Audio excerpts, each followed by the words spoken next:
الحمدللہ رب العالمین نحمدہ ونصلی علی رسولہ الکریم اما بعد فاعوذ باللہ من الشیطان الرجیم بسم اللہ الرحمن الرحیم۔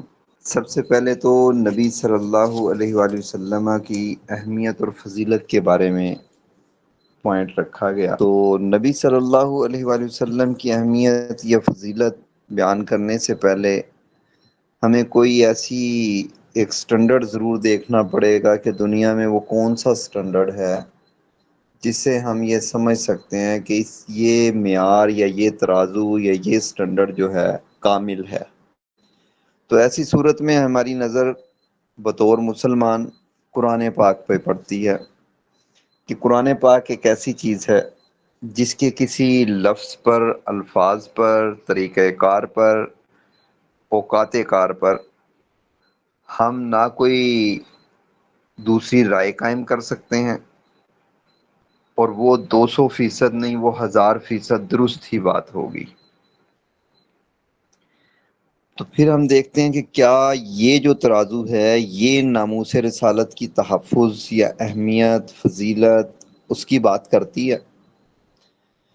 تو وہاں پہ ہمیں ایک نہ صرف بات کی جگہ ملتی ہے بلکہ سرکار دو عالم صلی اللہ علیہ وآلہ وسلم کے لیے ایک ایک چیز بیان کی جاتی ہے کہ آپ کے ساتھ انداز گفتگو کیا ہوگا، آپ کے ساتھ الفاظ گفتگو کیا ہوں گے، آپ کے ساتھ طریقہ کار گفتگو کیا ہوگا، اوقات کار گفتگو کیا ہوگا۔ اور اتنی وضاحت اس پورے قرآن پاک میں علماء سے پوچھا جا سکتا ہے، میں تو عالم نہیں ہوں، لیکن جو ہم نے پڑھا ہے یا جو ہمیں علماء نے بتایا ہے، نبی اقدس صلی اللہ علیہ وآلہ وسلم کی ہستی کے علاوہ کسی اور ہستی کے لیے نہیں ہے۔ اب دیکھتے ہیں کہ وہ اہمیت کس انداز میں اور کن لوگوں کو کہا گیا، کیونکہ قرآن تو پوری دنیا کے لیے اور تمام مذاہب اور تمام اقوام کے لیے ہے، لیکن قرآن پاک میں جب بات یہ کی جائے کہ یا ایھا الذین آمنو، تو پھر ایمان والے، اور جس دور میں ایمان والے تھے وہ کون سے ایمان والے تھے جنہوں نے 23-24 سال کے اندر پوری دنیا کو بدل کر رکھ دیا، جنہیں لوگ ابو بکر صدیق کہتے تھے، جنہیں لوگ عمر فاروق کہتے تھے، عثمان غنی کہتے تھے، علی المرتضیٰ کہتے تھے، عشرہ مبشرہ کہتے تھے۔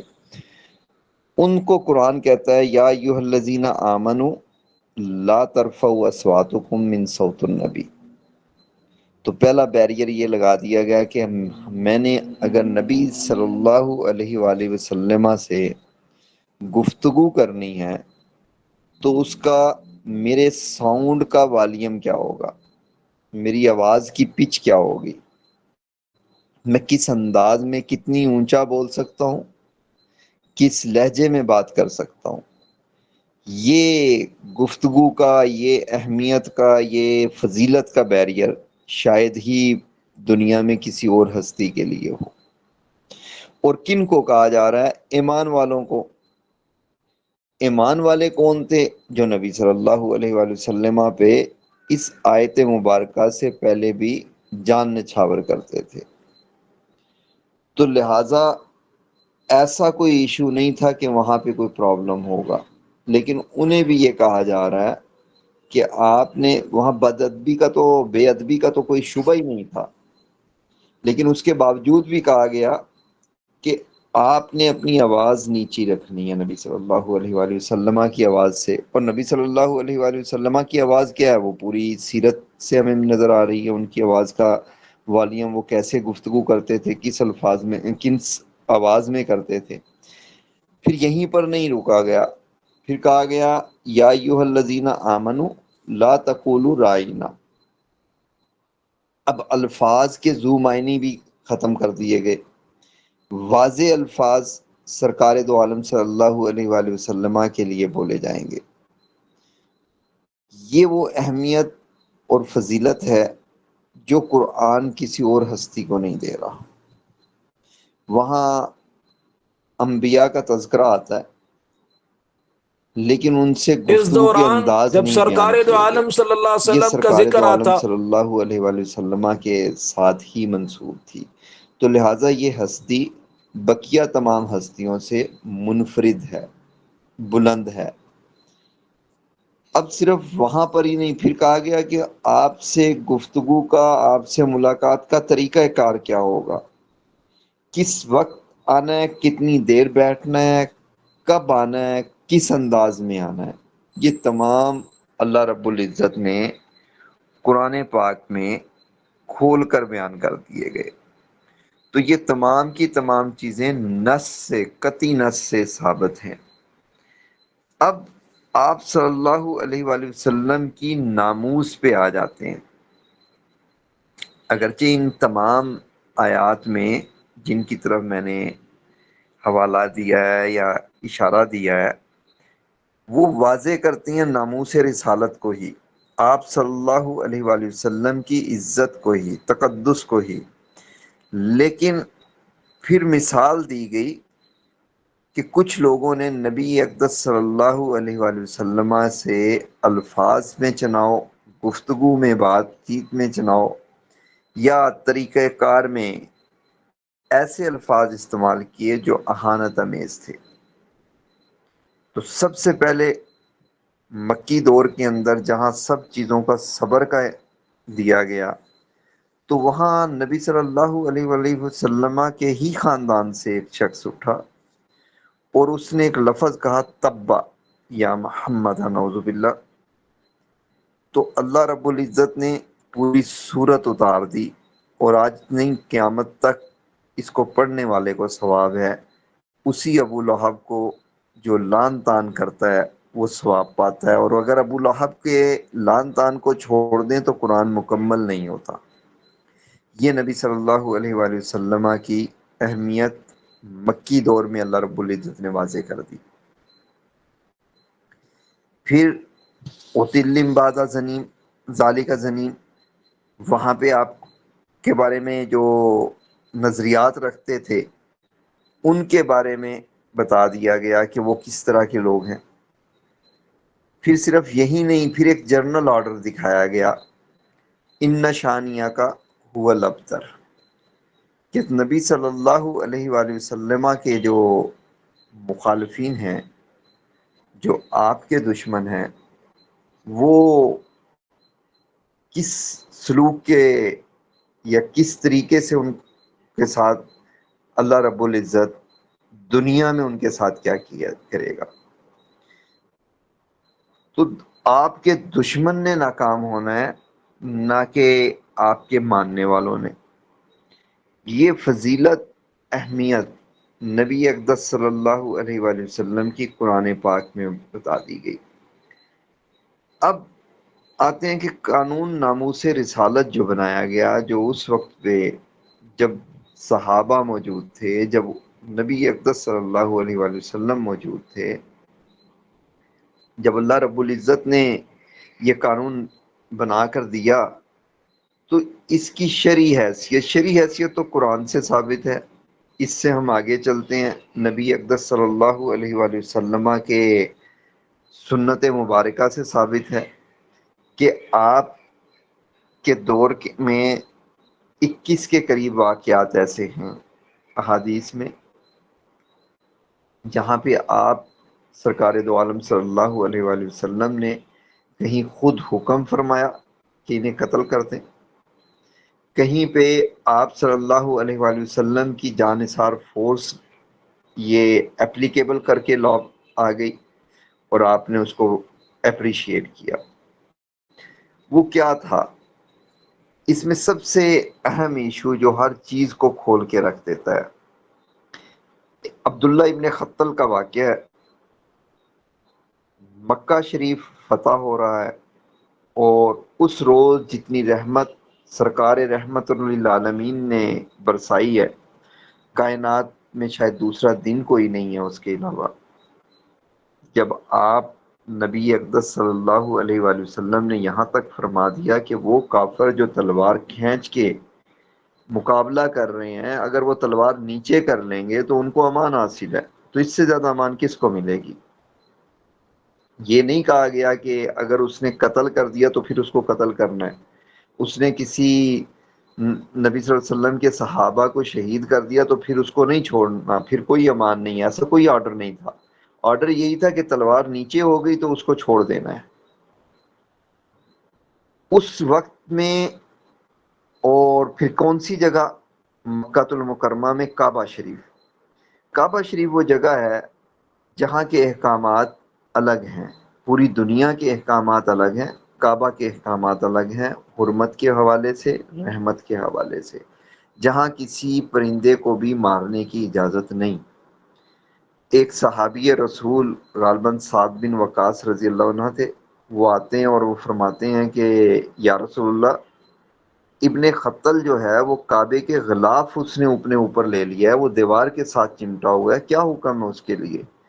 تو آپ نے، اب کعبہ فتح ہو چکا ہے، مکہ فتح ہو چکا ہے، آپ کہہ سکتے تھے کہ اس کو نکال کے مکہ سے باہر لے جائیں اور وہاں اس کو قتل کر دیں، حرم کی جگہ سے باہر لے جا کے۔ اللہ رب العزت کی وحی بھی چل رہی ہیں، نبی صلی اللہ علیہ وآلہ وسلم بھی موجود ہیں، اور نبی صلی اللہ علیہ وسلم ان صحابی رسول کو حکم دیتے ہیں کہ آپ جائیں اور جہاں ابن خطل ملتا ہے اس کو وہیں پر قتل کر دیں۔ سیدنا علی رضی اللہ عنہ نے اسے غلاف کعبہ میں سے نکالا اور مقام ابراہیم اور باب کعبہ کے درمیان لٹا کر اسے قتل کر دیا۔ اس کا قصور کیا تھا؟ وہ نبی اقدس صلی اللہ علیہ وآلہ وسلم کی اہانت کرتا تھا۔ تو یہ قانون امپلیمنٹ کر کے نبی اقدس صلی اللہ علیہ وآلہ وسلم نے یہ ثابت کر دیا کہ جو رحمتوں کے سردار کا دن ہوگا، جو دنوں میں بھی جس دن رحمت کی بارش انتہا پہ ہوگی، اس روز بھی گستاخی رسول کے مجرم کے لیے کوئی نرمی نہیں ہوگی۔ یہ قانون امپلیمنٹ کر کے، فائنلائز کر کے نبی اقدس صلی اللہ علیہ وآلہ وسلم نے ہم پوری امت کو دے دیا۔ اب آتے ہیں آگے سے، یہ قانون نبی صلی اللہ علیہ وآلہ وسلم کی زندگی میں صحابہ کے ذریعے اللہ کے رسول نے نافذ کروایا۔ اس میں اہل کتاب گستاخ تھا، اس کا بھی قتل ہوا، اس میں مشرک تھا، اس کا بھی قتل ہوا، اس میں والد کو بھی قتل کیا گیا، اس میں بیٹی کو بھی قتل کیا گیا، اس میں لونڈی کو بھی قتل کیا گیا، اس میں آزاد کو بھی قتل کیا گیا، اس میں مرد کو بھی قتل کیا گیا، عورت کو بھی قتل کیا گیا، ایک ہی سزا رہی۔ اب آتے ہیں نبی صلی اللہ علیہ وآلہ وسلم کے بعد خلافت راشدہ کے دور میں، تو بہت مشہور ایک ایشو ہے کہ سیدنا ابو بکر صدیق رضی اللہ عنہ کے دور میں سیدنا خالد بن ولید ایک جگہ پر گئے ہوئے ہیں، وہاں کچھ لوگوں کو لے کر آیا جاتا ہے اور ان پہ الزام ہے کہ یہ اہانت بھی کرتے ہیں۔ جی میری آواز آ رہی ہے؟ کوئی ایشو؟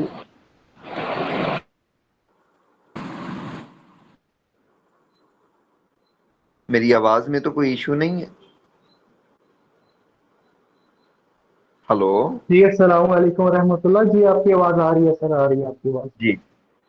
اب سیدنا خالد بن ولید رضی اللہ عنہ کے پاس ایک مالک بن نویرہ غالباً اس کا نام تھا، اس کو لایا گیا اور السلام آپ کو علیکم بتایا سارے۔ گیا کہ یہ شخص جو ہے نبی صلی اللہ علیہ وآلہ وسلم کی اہانت کرتا ہے، یہ مرتد ہو چکا ہے، اس نے مذہب دوبارہ اسلام جو ہے وہ چھوڑ دیا ہے۔ آپ نے اس سے صرف اتنا پوچھا ہے کہ نبی اقدس صلی اللہ علیہ وآلہ وسلم کے بارے میں تمہارا کیا رائے ہے، اور اس نے جواب دیا کہ کون؟ وہ جو تمہارے رہبر ہیں، یہ تمہارے رہبر اس نے کہا ہے، اور آپ نے اس کی گردن اتار دی، اور یہ ایشو چلا گیا صدیق اکبر رضی اللہ عنہ وسلم کے قریب۔ آپ رضی اللہ عنہ نے بلایا اور جب پوچھا تو خالد بن ولید رضی اللہ عنہ نے کہا کہ اس نے جب یہ فکرہ کہا تو یہی اہانت امیز تھا کہ اس نے نبی اقدس صلی اللہ علیہ وآلہ وسلم کو اپنا رہبر تسلیم نہیں کیا، اس لیے میں نے اس کی گردن اتار دی۔ اور سیدنا ابو بکر صدیق رضی اللہ عنہ نے حضرت خالد بن ولید کے عمل کی تصدیق کی۔ پھر حضرت عمر فاروق کے دور میں اسی طریقے سے ہوا۔ آپ کو بتایا گیا کہ ایک شخص ہے جو قرآن کے اندر جو نماز کے اندر اس لیے عبس وتولی کی تلاوت کرتا ہے کہ اس کے ذہن میں کوئی خباثت بھری ہوئی ہے سرکار دو عالم صلی اللہ علیہ وسلم کے بارے میں۔ آپ نے اس سے پوچھا، بلایا گیا، اس سے پوچھا کہ یہ بات درست ہے کہ تم عبس وتولی کی تلاوت کرتے ہو ہر آیت نماز میں؟ اس نے کہا تو قرآن کی تلاوت کرتا ہوں۔ آپ نے اس کا سر قلم کروا دیا۔ یہ صحابہ اکرام کے دور میں واقعات ہیں، بنو امیہ کی خلافت میں واقعات ہیں، بنو عباس کی دور میں واقعات ہیں، بنو عثمانیہ کے دور میں یہ واقعات چل رہے ہیں۔ کوئی اسلامی ریاست ایسی نہیں تاریخ میں جس کے اندر نبی صلی اللہ علیہ وآلہ وسلم کی توہین کی جائے اور وہاں سزائے موت نہ دی گئی ہو۔ اس کو سب سے آسان کر لیتے ہیں۔ اندلس کے اندر ایک خلافت چل رہی تھی ہماری، 600 سال تک اسپین میں اسلامی خلافت چلتی رہی۔ اس کی تباہی کیا ہوئی؟ یہ میں بات کر رہا ہوں نبی صلی اللہ علیہ وآلہ وسلم کی ناموس کا جو تحفظ ہے اس کی اہمیت کتنی ہے اور کیوں ہے وہ۔ وہاں پر عیسائیت نے ایک تحریک شروع کی، وہ غالباً 36-37 سال تحریک چلی ہے، اور اس 36-37 سال میں وہ خلافت جو دنیا کی مضبوط ترین خلافت جس کو سمجھا جاتا تھا، وہ برباد ہو کر زیرو ہو کے وہاں اندلس سے بے گھر ہو گئی۔ ہوا کیا تھا؟ ایک تحریک شماتت رسول کرسچینٹی نے شروع کی۔ وہاں پہ ہوتا یہ تھا کہ ان کے فدائی آتے تھے مسلمانوں کے ہجوم میں، اور وہاں کھڑے ہو کے نبی اقدس صلی اللہ علیہ وآلہ وسلم کے بارے میں ہرزہ سرائی کرتے تھے۔ ابتدا میں یہ طریقہ کار رکھا گیا کہ جیسے پکڑا جاتا تھا وہ قاضی کی عدالت میں پیش ہوتا تھا، لوگ بتاتے تھے اور قاضی اس کو ایگزیکیوٹ کروا دیتا تھا، وہیں اس کی گردن اتر جاتی تھی۔ اس کے بعد وہاں پہ ایک پوری ویو چلی کہ دیکھیں جی مسلمان بڑے ظالم ہیں، ان کے رہنما کے لیے چند الفاظ بولے جاتے ہیں، یہ جان لے لیتے ہیں، نہ کہ یہ کہ جواب میں اس سے الفاظ بولے جاتے ہیں۔ وہاں کا جو مفکرین کا طبقہ تھا، جو ایلیٹ کلاس تھی، انہوں نے اگر اور مگر کی پالیسی شروع کی، اور وہاں پر یہ بات شروع کی گئی کہ دیکھیں اگر ہم اس طریقے سے چلیں گے تو یہاں پر عیسائیت کی آبادی زیادہ ہے، مسلمان بہت کم ہیں، حکمران ہیں لیکن تعداد بہت کم ہے، تو بغاوت پھوٹ پڑنے کا اندیشہ ہے، لہٰذا آپ توہین رسالت کی سزا کوئی اور بھی رکھی جا سکتی ہے، جو کہ آج کل پاکستان کے اندر بڑی زور و شور سے جس پالیسی پہ عمل کروانے کی کوشش کی جا رہی ہے۔ اس کا ایفیکٹ کیا تھا؟ الٹیمیٹ قاضی کو خلیفہ نے کہا ہوگا اس وقت کے، اور انہوں نے یہ بات شروع کی کہ ایک گستاخ کو گرفتار کر کے لایا جاتا تھا، اور قاضی یہ بات کرتا تھا کہ نہیں اس کا مقصد کچھ اور تھا، یہ بے وقوف آدمی ہے، یہ جذبات بھڑکانا چاہ رہا ہے، یہ ایسے نہیں کرنا چاہ رہا ویسے کرنا چاہ رہا ہے۔ کہیں ان کو عمر قید کی سزا دینی شروع کر دی، کہیں 10 سال کی، کوئی سزائیں کم کرنی شروع کر دی اس میں۔ اب انہوں نے یہ کام کو ایک روٹین کے طور پہ لینا شروع کر دیا۔ تھوڑے تھوڑے مجمع کے اندر عیسائیوں کے جو فدائی بنے ہوئے تھے وہ آتے تھے، اور وہ آ کے نبی صلی اللہ علیہ وسلم کے بارے میں بات کرتے تھے۔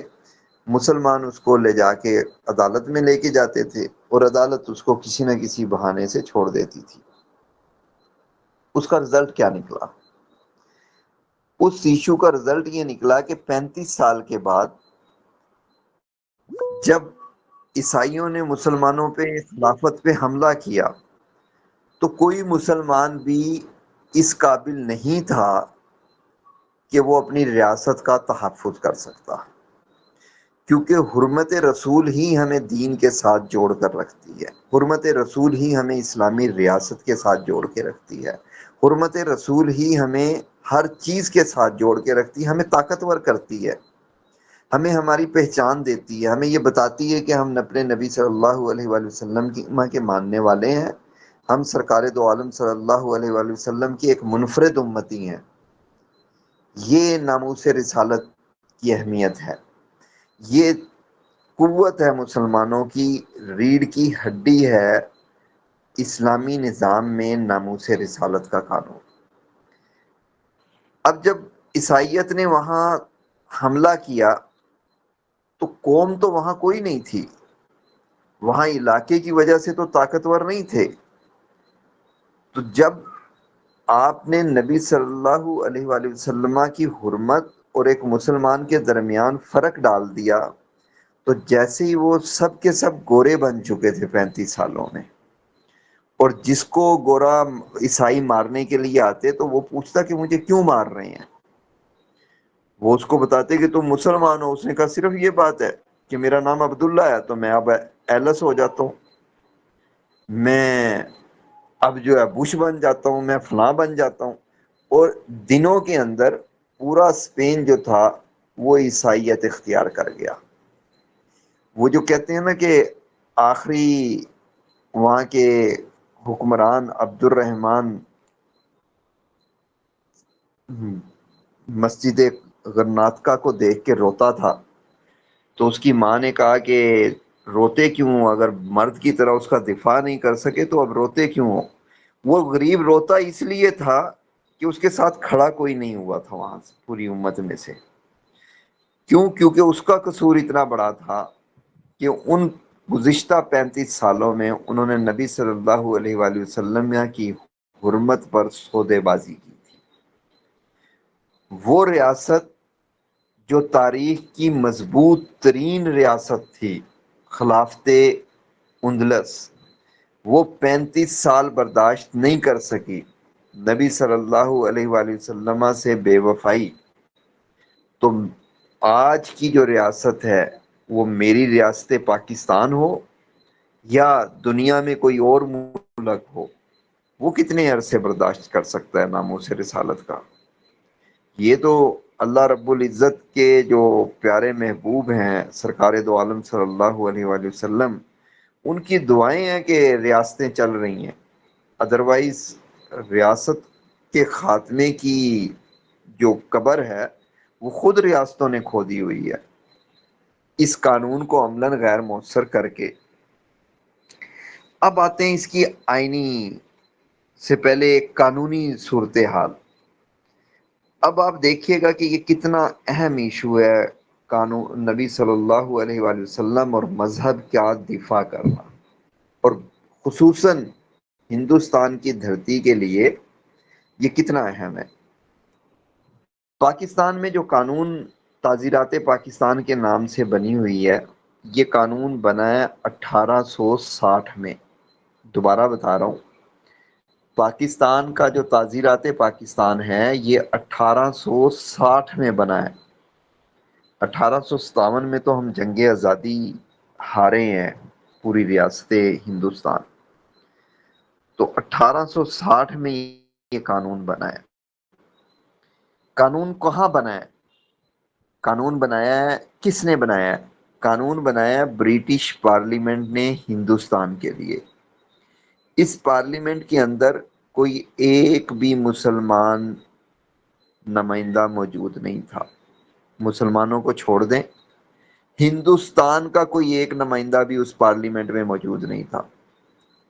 برٹش پارلیمنٹ 1930 سے اپنا لارڈ میکالے کو انڈیا میں چھوڑا ہوا تھا، وہ یہاں کے حالات کا جائزہ لے رہا تھا کہ کیسے ریاست ہندوستان کے اندر برطانیہ اپنا راج قائم رکھ سکتا ہے۔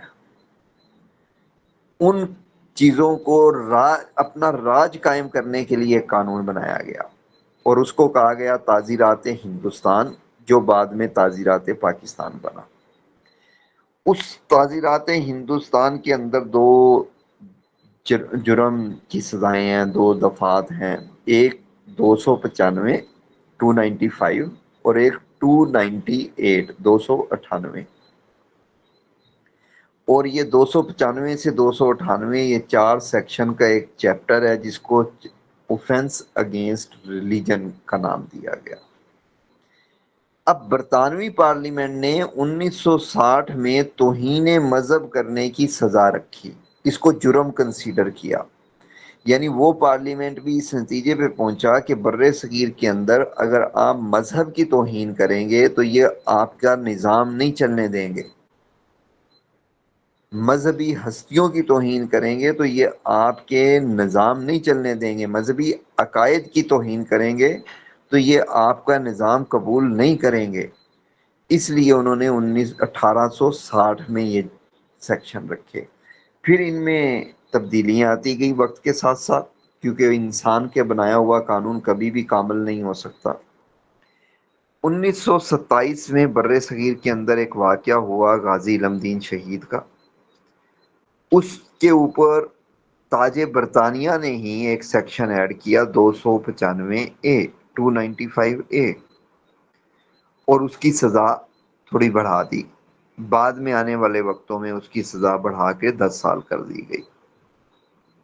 اور پھر وقت کے ساتھ ساتھ 295B 295C 298A 298B 298C یہ تعزیرات پاکستان PPC میں ایڈ ہوتی چلی گئی 1986 تک۔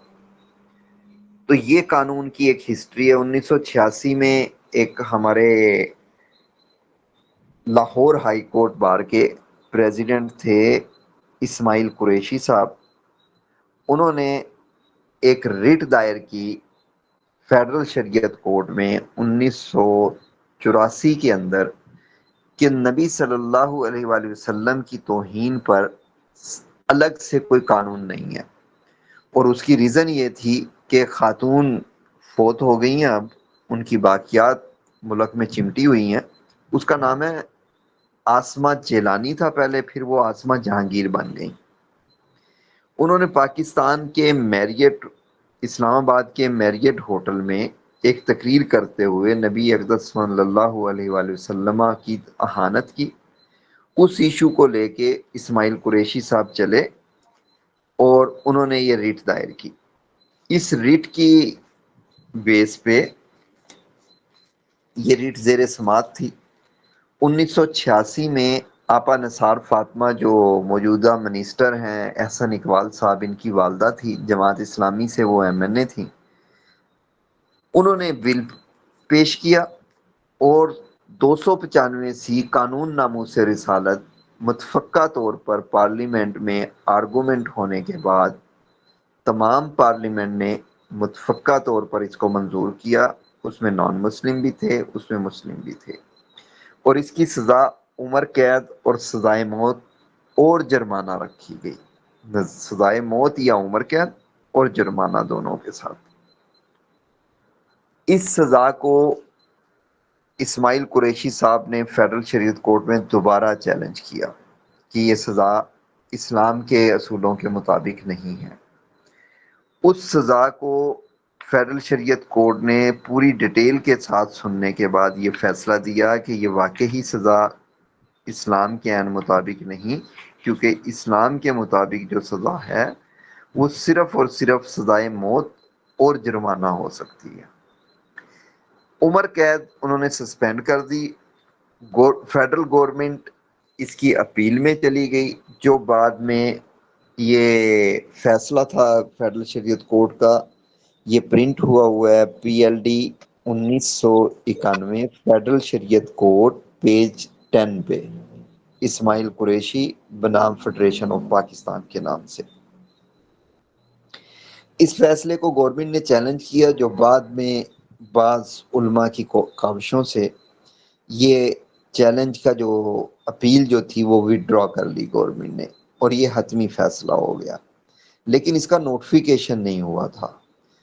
تو ہمارے ایک کرسچین وکیل تھے، عبد المنم مسیح ان کا نام تھا، انہوں نے ایک ریٹ فیڈرل شریعت کورٹ میں دائر کی کہ یہ جو عمر قید ہے اس کو ختم کیا جائے بک سے، اور ان کا جو فیصلہ ہے وہ پرنٹ ہوا ہے PLD 2014 فیڈرل شریعت کورٹ FSC پیج 18 پہ، جہاں یہ بتایا گیا کہ گورنمنٹ نے یہ نوٹیفیکیشن کر دیا ہے کہ اب اس جرم میں صرف موت اور جرمانے کی سزا ہوگی۔ یہ جو آج کل کہا جاتا ہے کہ یہ نان مسلم کے لیے پرابلم ہے، تو یہ تو نان مسلم نے سارے کا سارا ڈکلیئر کروایا ہوا ہے، قانون ہے۔ اب اس قانون میں جو آئینی حیثیت ایک ٹاپک کے اندر پوائنٹ تھا، تو پاکستان کا آئین جو ہے یہ بسم اللہ سے شروع ہوتا ہے، اور اس میں جو پریمبل ہے ہماری، وہاں ہے کہ اقتدار اعلیٰ جو ہے وہ اللہ رب العزت کے پاس ہے، اور 2 جو آرٹیکل ہے ہمارا اس کے مطابق اسلام ہمارا سرکاری مذہب ہے، اور پھر 2A میں پریمبل آ جاتی ہے دوبارہ، اور ہمارا آ گیا کہ کوئی بھی قانون جو ہے وہ قرآن و سنت سے متصادم نہیں ہو سکتا۔ تو یہ قانون تو قرآن و سنت نے بنا کر دیا ہوا ہے، تو اس کا پھر کیا کریں ہم؟ یہ تو بالکل قرآن و سنت کے مطابق ہے۔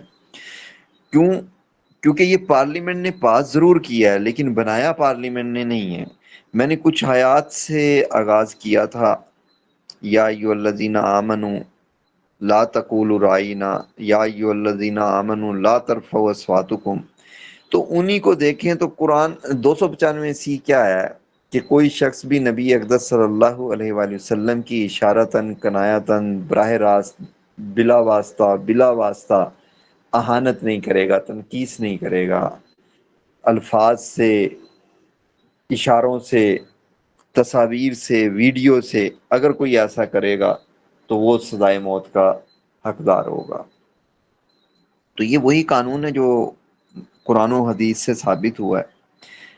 اب آتے ہیں قانون ختم نبوت پہ۔ ہم نبی صلی اللہ علیہ وآلہ وسلم کی نبوت کے خاتمے کے لیے، ختم نبوت کے لیے بہت سی اس ایشو کے اوپر آوازیں وقت کے ساتھ ساتھ اٹھتی رہیں۔ اگر نبوت کے دعوے دار اٹھے تو صدیق اکبر رضی اللہ عنہ کے دور میں، خود نبی صلی اللہ علیہ وآلہ وسلم کے دور میں مسلمہ کذاب سے لے کے ہمیں آج تک کے جو چھوٹے چھوٹے کذاب ہیں یہ ملتے آ رہے ہیں، اور ان کے ساتھ ایک ہی رویہ اپنایا گیا۔ اب تھا ختم نبوت کی کچھ قوانین جو 298A B اور C سے حوالے سے ہیں، جس کو ہم امتناع قادیانیت آرڈیننس کہتے ہیں۔ پاکستان کے اندر امتناع عیسائیت آرڈیننس نہیں ہے، یہ قانون نہیں ہے۔ امتناع یہودیت قانون بھی نہیں ہے، کوئی اور امتناع ہندوازم قانون بھی نہیں ہے، لیکن امتناع قادیانیت قانون ہے۔ یہ کیوں ہے؟ کیا یہ بنیادی حقوق سے متصادم ہے یا بنیادی حقوق کے عین مطابق ہے؟ اس پہ فیصلے جات ہیں PLD 1985 فیڈرل شریعت کورٹ FSC پیج 8، اور اسی طرح 1993 SCMR 1718، اور اب حال ہی میں مبارک ثانی کیس۔ یہ سپریم کورٹ کے فیصلے ہیں۔ ایشو کیا ہے؟ ایشو یہ ہے کہ ایک گروہ ہے جس کو میرے بزرگوں نے کبھی مذہب نہیں مانا، اور پاکستان کے آئین نے بھی مذہب نہیں مانا، اس کو گروہ کہا گیا۔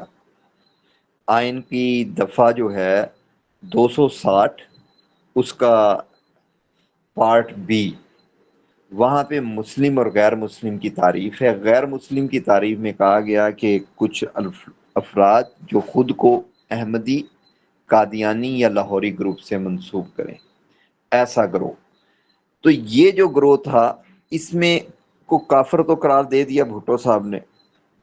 اس کے بعد ضیاء الحق صاحب کے ٹائم پہ ایک ایشو اٹھا ہوا تھا کہ وہ خود کو ہر چیز کو کہتے تھے یہ ہماری ہے. اذان وہ کہتے تھے یہ ہماری اذان ہے. قرآن وہ کہتے تھے یہ ہمارا قرآن ہے. نام وہ کہتے تھے ہم مسلمان ہیں. تو جس سے دو نمبری جال سازی فروغ پا رہی تھی. بقیہ ہندو جو ہے وہ ہندوازم کو ماننے والا وہ کہتا ہے میں ہندو ہوں، میری کتاب گیتا ہے. عیسائی کہتا ہے کہ میں عیسائی ہوں، میری کتاب انجیل ہے. یہودی کہتا ہے میں یہودی ہوں، میری کتاب توریت ہے. لیکن یہ لانتی وہ تھے جو کہتے تھے کہ ہم مسلمان ہیں اور یہ ہماری کتاب ہے. جب ان سے پوچھنے لگتے تھے تو وہ اس کو اپنی لہجے کے اندر اور اپنے اس قادیانی مردود کی طور پہ اس کی تشریح کرتے تھے، اور اس طریقے سے انہیں مسلمانوں کو دھوکہ دینے میں بہت زیادہ آسانی تھی. اس ساری چیز کو پارلیمنٹ میں ڈسکس کیا گیا اور یہ کہا گیا کہ آپ مسلمان نہ تھے، نہ ہیں، نہ ہوں گے، تو لہٰذا آپ ایک الگ ایڈنٹی ہیں. اپنا مذہب آپ بتائیں کیا ہے، وہ ریاست پاکستان کے ساتھ بیٹھ کر ڈسکس کریں. اگر آپ مذہب کے کالم میں آتے ہیں تو آپ اپنے مذہب کے لوازمات اور اس کے جو بھی شاعر ہیں وہ بتا دیں، ان کو دیکھ لیا جائے گا. لیکن آپ مسلمانوں کے کوئی شاعر اور مسلمانوں کے کوئی نام استعمال نہیں کریں گے. اس لیے قانون ختم نبوت 298 اور سی 1984 میں بنایا گیا. اس کی انٹرپریٹیشن جو میں نے قوانین بتائے ہیں ان کے تحت ہے. تو عرض کرنے کا مقصد یہ ہے کہ قانون ناموس رسالت ہو، قانون ختم نبوت ہو، یہ انسانی حقوق کے پیرامیٹرز کے اندر بنے ہوئے. پارلیمنٹ نے متفقہ طور پہ اس کو ڈیبیٹ کے بعد، یہ آج والے قوانین نہیں ہیں کہ ایک رات میں 26 قانون پاس ہو گئے. ان پہ باقاعدہ ڈیبیٹ ہوئی، دونوں فریقوں کو سنا گیا، پھر یہ فیصلے کیے گئے. تو یہ انسانی حقوق کے دائرے میں رہ کر کیے گئے، قانون کے دائرے میں رہ کر کیے گئے، آئین کے دائرے میں رہ کر کیے گئے، شرعی اصولوں کے عین مطابق کیے گئے. اسلام اور قانون نے قانون شریعت جو تھا اس کو سامنے رکھ کے علماء کی رائے لے کے مذہبی جو اکابر تھے، جو پچھلی ہسٹری تھی ہمارے مذہب کی، اس ساری چیز کو دیکھ کر یہ سارا کچھ ڈیسائیڈ کیا گیا. اور اس لیے اب یہ قانون ایسی صورت میں موجود ہے، ہمارے پاس کوڈیفائڈ ہے. اب آتے ہیں اس قانون کے عمل کا. دیکھیں دو چیزیں ہیں، ایک ریاست بن چکی، اور ریاست کا ایک اصول ہے کہ قانون پہ عمل داری جو ہے وہ ریاست نے کرنی ہے. میں نے، آپ نے، کسی اور نے نہیں کرنی. ہم نے اس قانون شکنی کو کمپلینٹ کرنا ہے، ریاستی اداروں کو بتانا ہے، اور ریاست نے اس کو امپلیمنٹ کرنا ہے. ایسی جیسے چوری کا، جیسے فراڈ کا، جیسے قتل کا ایشو میں ہم نہ تو فراڈ والے کے ساتھ فراڈ بدلے میں کرتے ہیں، چوری والے کی چوری کرتے ہیں، یا قتل والے کے ساتھ قتل کر دیتے ہیں، بلکہ ہم ایک ادارے بنے ہوئے ہیں، ان اداروں کو رپورٹ کرتے ہیں، لا انفورسمنٹ کو بتاتے ہیں، اور لا انفورسمنٹ ان لوگوں کو پکڑ کر قانون کے حوالے کرتی ہے. عدالت اس کو پروسیڈ کرتی ہے تاکہ کوئی شک و شبہ سے بالاتر ہو کر انصاف پر عمل درآمد کیا جائے، اور پھر انصاف پر عمل درآمد ہوتا ہے. تو اسی طریقے سے توہین رسالت جہاں بھی ہوتی ہے اس کو رپورٹ کرنا میری اور آپ کی ذمہ داری ہے، بنیادی ذمہ داری ہے. اب دیکھنا یہ ہے کہ توہین دو طرح سے پاکستان میں ہو رہی ہے. ایک جو نیچرل سپیس پہ ہوتی ہے، جیسے کوئی تقریر کر رہا ہے اس نے کہہ دیا ہوگا، کوئی کسی پہ گفت کے سامنے بیٹھ کے کوئی توہین ہو گئی ہوگی. دوسری سوشل سپیس پہ ہے، سوشل میڈیا کے اوپر، جو بہت غلیظ اور بہت گھٹیا اور چیپ لیول پہ کی جا رہی ہے. میں اس چیز کو بتانے کے لیے آپ کی جسارت ضرور کروں گا. آپ کے مجھے وہ الفاظ شاید زیب نہیں دیتے. آج 4 سال کے بعد ہم یہ بات 5 سال کے بعد بولنا چاہ رہے ہیں، کیونکہ نہیں بولتے تو لوگوں کو سمجھ نہیں آ رہا، اور ہمارے جو آنے والی نسلیں ہیں وہ بچ نہیں پا رہی. لوگ دن بدن اس عذاب میں مبتلا ہوتے جا رہے ہیں. وہ کیا ہے؟ الومناٹی کا ایک چیپٹر ہے 666، فری میسنز کا ایک چیپٹر ہے، ایتھسٹ ہیں غلیظ قسم کے ایتھسٹ، دو طرح کے ہیں، ایک دلیل والے ایک بے دلیلے۔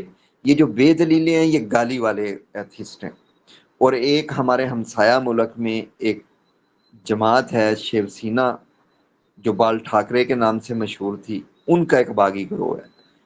یہ چار ایلیمنٹ مل کر پاکستان کو تباہی کے لیے توہین رسالت کو استعمال کرتے ہیں۔ کس طریقے سے؟ اگر یہ بھی کوئی کردار سے کرتے تو چلے ان کا مقابلہ کرتے، دلیل سے کرتے ان کا دلیل سے مقابلہ کرتے۔ انہوں نے اس ساری چیز کو پورن سیکس کے ساتھ منسوب کر دیا۔ ہمیں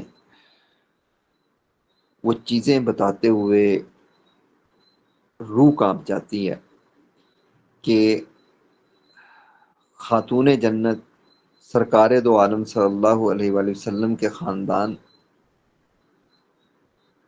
صرف یہی نہیں، آپ سرکار دو عالم صلی اللہ علیہ وآلہ وسلم کا نام مبارک یہ غلیظ لوگ اپنے پرائیویٹ پارٹس پر، جسم پر لکھتے ہیں اور ان کی تشہیر کرتے ہیں۔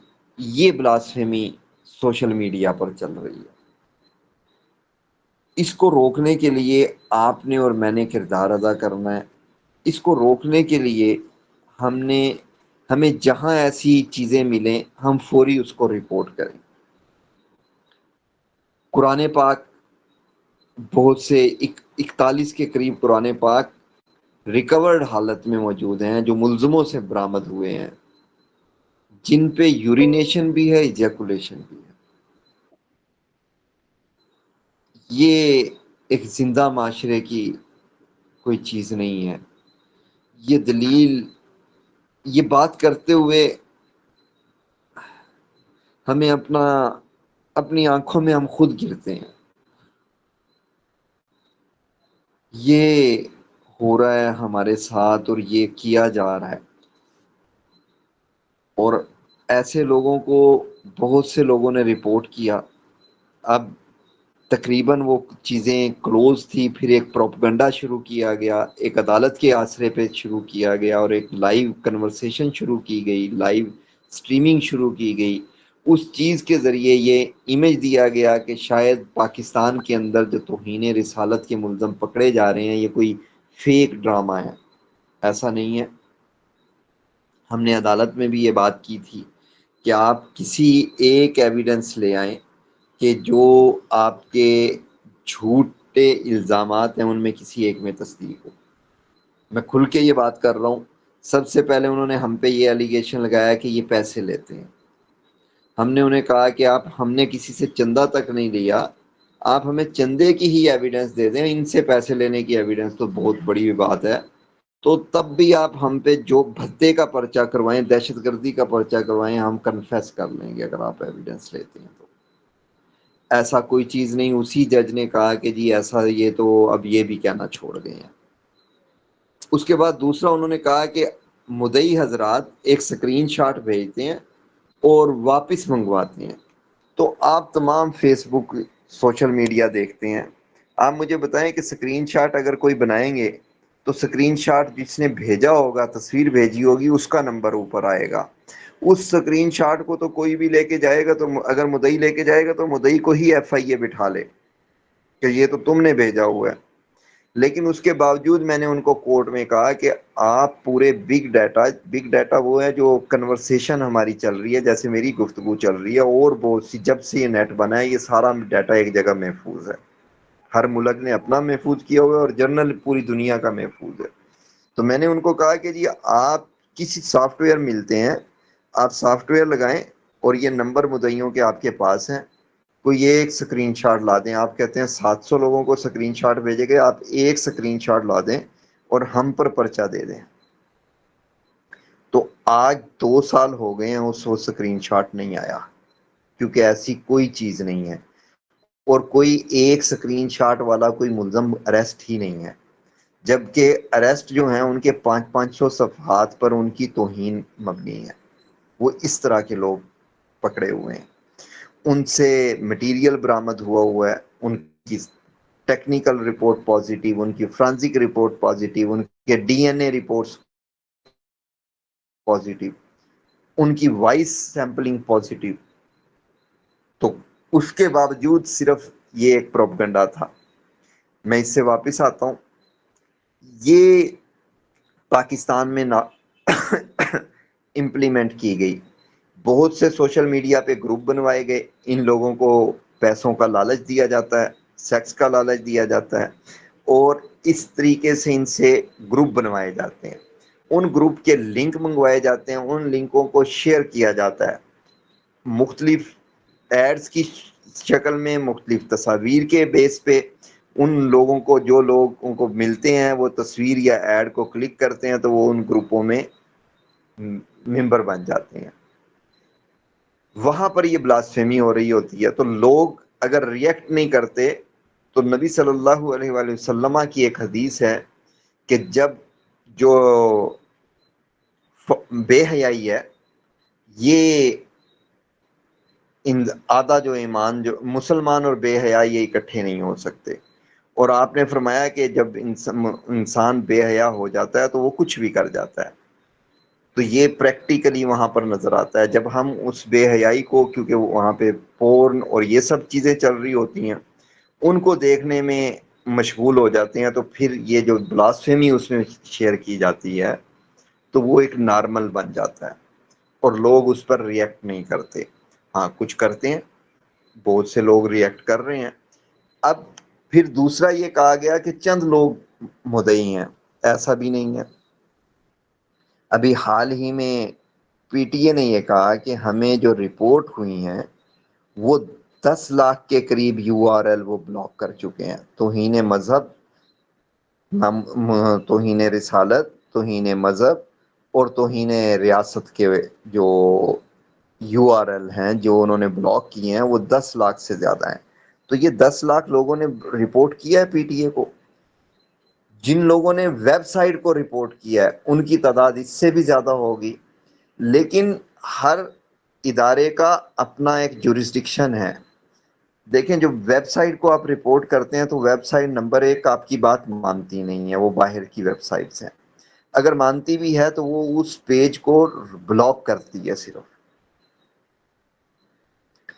پی ٹی اے کو جب آپ رپورٹ کرتے ہیں تو پی ٹی اے اس پیج کو ختم کرتا ہے، لیکن جو بنا رہا ہے وہ اگلے ہی لمحے میں ایک اور نیا پیج بنا دیتا ہے۔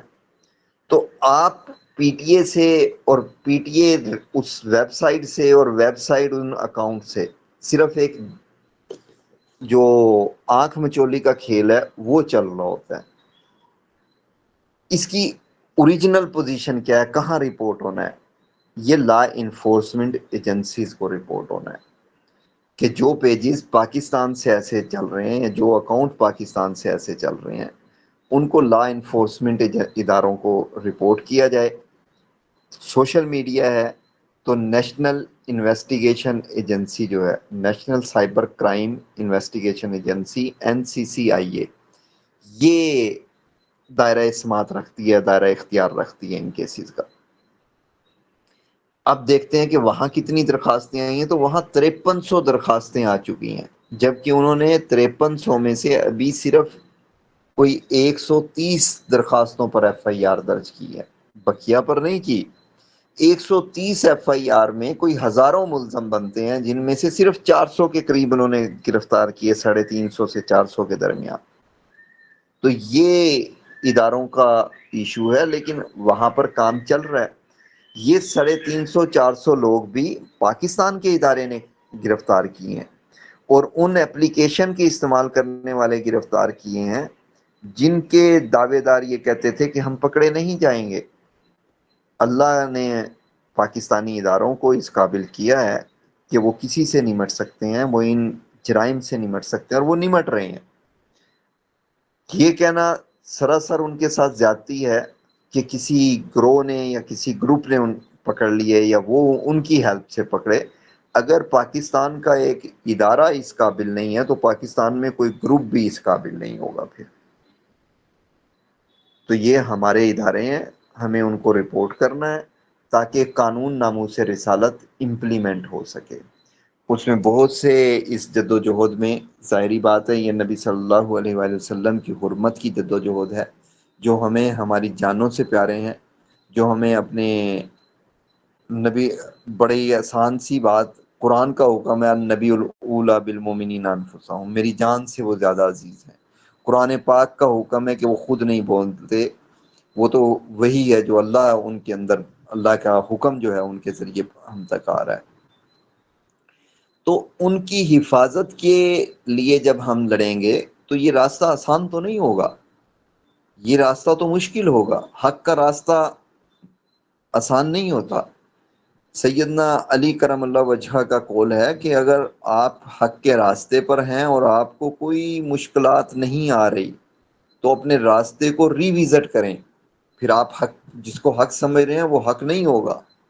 تو یہاں مشکلات آئیں گی، بہت سی جگہوں پہ ہمیں پرچے نہیں ہو رہے ہوں گے، ہمیں عدالتی جنگ لڑنی پڑے گی، پولیس پکڑے، این سی سی آئی یہ پکڑے گی نہیں، ہمیں عدالتی جنگ لڑنی پڑے گی، کہیں عدالتیں لوگوں کو چھوڑیں گی، ہمیں ان کو کے ساتھ سامنے لڑنا پڑے گا۔ ہم لڑ رہے ہیں، ہم کبھی نہیں عدالت میں جا کے کبھی ہاریں گے نہیں، کبھی عدالت سے بھاگیں گے نہیں۔ تو الحمدللہ پاکستان کے اندر ہی 37 لوگوں کو ٹرائل کورٹ نے سزائے موت سنائی ہے، 5 لوگوں کو ہائی کورٹ نے سزائے موت سنائی ہے۔ سپریم کورٹ کے ہم منتظر ہیں اور ہم ہوپ فل ہیں کہ سپریم کورٹ اس میں سزائیں سنائے گا اور ان کی ایگزیکیوشن ہوگی۔ یہ جو کہتے ہیں کہ قانون ناموس رسالت غلط استعمال ہوتا ہے، ہم یہ ان کا جواب اس فکرے سے دیتے ہیں قانون ناموس رسالت ابھی تک استعمال نہیں ہوا۔ قانون ناموس رسالت پاکستان میں کوئی ایک آدمی پہ بھی آپ نے امپلیمنٹ نہیں ہونے دیا، کسی ایک آدمی کو سزا نہیں ہوئی، کسی ایک آدمی کو ایگزیکیوٹ نہیں کیا گیا۔ اس سے بڑھ کر ہمارے لیے کیا پرابلم ہے، ہمارے لیے کیا لعنت کا طوق نہیں ہے وہ کہ پاکستان جس کا پریمبل اسلامی، جس کا مذہب سرکاری مذہب اسلامی، جس میں قرآن اور سنت کے مد مقابل کوئی قانون نہیں بننا، وہاں نبی صلی اللہ علیہ وآلہ وسلم کی ذات کی توہین ہو اور ان ملزموں کے سال ہا سال ٹرائل چلیں اور ان پہ کوئی کام نہ ہو، تو ہمیں آپ تمام دوستوں کا ساتھ اس لیے چاہیے، تمام احباب کا ساتھ اس لیے چاہیے کہ ہم اس کو اس پہ قانونی جدوجہد تیز کر سکیں، ان چیزوں کو امپلیمنٹ کر سکیں۔ آپ ان کو جتنا رپورٹ کریں گے، جتنا پریشر ہم گورنمنٹ پر لے کر آئیں گے، جتنا اداروں پر پریشر لے کر آئیں گے، ہم اداروں کے لیے اس کے ساتھ لڑیں گے کہ اس کو، اس کا جو ٹائم لائن ہے اس کو کلوز کیا جائے، اس کو جلد از جلد ختم کیا جائے۔ توہین رسالت کے قانون کا فیصلہ 1 مہینے کے اندر ہونا چاہیے، اس کا سپریم کورٹ تک فیصلے کا پیریڈ 3 مہینے کے اندر ہونا چاہیے، تاکہ اگر کوئی، آپ کہتے ہیں نا کہ غلط پھنستا ہے، تو آپ کا بندہ 3 مہینوں کے بعد بری ہو کر باہر آئے، اور اگر وہ جینون گستاخ ہے تو 3 مہینوں کے اندر اس کو لٹکنا چاہیے۔ آپ کا چور لٹک جاتا ہے تو گستاخ کیوں نہیں لٹکتا؟ اور اگر غلط استعمال ہے، ہم کھل کر کہتے ہیں کہ آئیں، آ کر بیٹھیں، بتائیں کہاں غلط استعمال ہے۔ کوئی غلط استعمال نہیں ہے قانون ناموس رسالت کا۔ اگر غلط استعمال ہے تو آپ کی نیچے کی عدالتیں ان کو سزائیں نہ دیں، ان کو چھوڑ دیں۔ آپ کے اوپر جتنے لوگوں کو بری کیا گیا اس میں بددیانتی بھی شامل ہے، بدنیتی بھی شامل ہے، اور کھل کر کہہ رہا ہوں کہ بددیانتی بھی شامل ہے، بدنیتی بھی شامل ہے، اور عدلیہ کی بددیانتی شامل ہے۔